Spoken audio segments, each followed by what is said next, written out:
Un Fab Lab, c'est un laboratoire de fabrication numérique. C'est le type de projet qui a démarré il y a une dizaine d'années au MIT.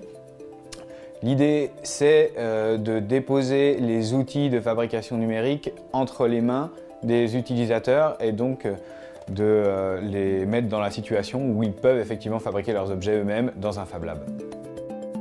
En principe, notre Fab Lab est dédié à la production d'objets pour l'interaction homme-machine et pour la visualisation de données. Donc on est plutôt dans le champ des computing science.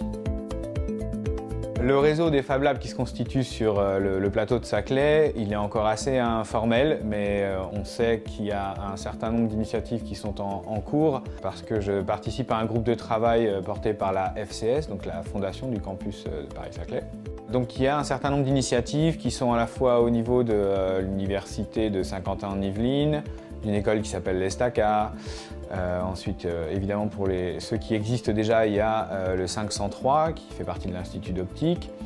On a ensuite l'ENS Cachan, l'IUT, l'ENS de Cachan, qui effectivement a déjà des pratiques de ce type-là aussi.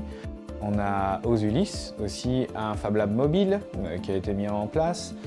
Il y a d'autres initiatives d'ailleurs et un tas de collaborations qui sont en train de se faire. Cependant, tous les Fab Labs en question, pour l'instant, ne sont pas ouverts à tous les publics, donc ils ne remplissent pas complètement leur t-shirt de Fab Lab.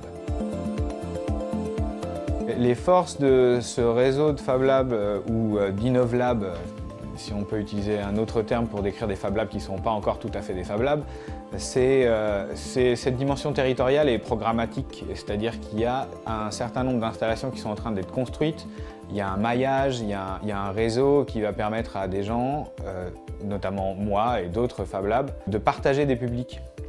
Ça va être vraiment très intéressant et en termes d'innovation à la fois technologique et sociétale, ce sera une belle expérience à suivre.